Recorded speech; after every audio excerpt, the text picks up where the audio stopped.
And the United States of America is one of only a very few countries that does not guarantee workers the right to earn paid sick days. However, this is a day of action, and each one of you holds the change. Each one of you holds the key to change in your hand. That's the right to vote. As soon as you're able, whether that be coming of legal age or completing the naturalization process necessary to become a citizen, you have a right to vote. You have a right and a responsibility to vote. So as soon as you can, run, don't walk, get registered to vote, and always, always exercise your right to vote. Your vote is your voice, and you should always, always use it. Also, before you honor someone with the privilege of your voting for them, make sure you know who they are. Make sure you know what they're going to stand for. Make sure that they are going to listen to you, and they may not always agree with you, but don't let them shut you out. Don't let them say, oh no, that's not the right way. Oh no, you're not the right person. Oh no, I'm not going to support workers' rights. I'm not going to support immigrant rights.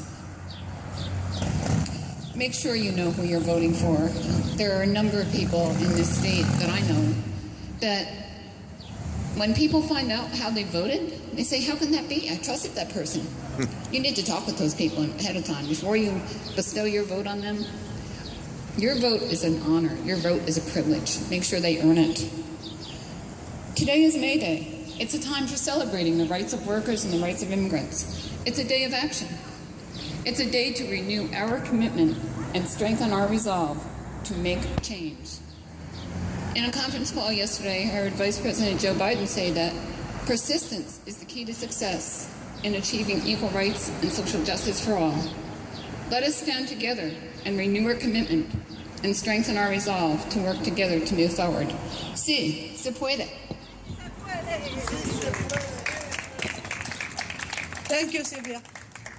And you know, talking about workers' rights and minimum wage, you know, 2 out of 3 immigrant workers don't even make minimum wage. I mean, it's bad enough that we have such low minimum wage, but the abuse of immigrant workers is such that 2 out of 3 immigrant workers do not make minimum wage. I have lists and lists of people with unpaid wages that are afraid to come out and go to the Department of Labor and denounce those dirty employers.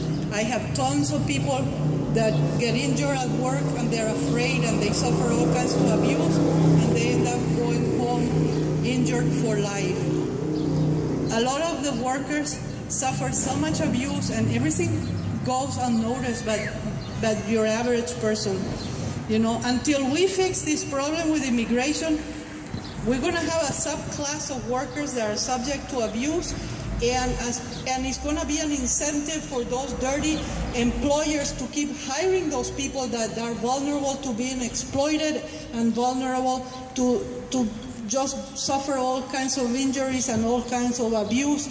So it is in the benefit of everybody to adjust the status of these people to make their rights valid like everybody else.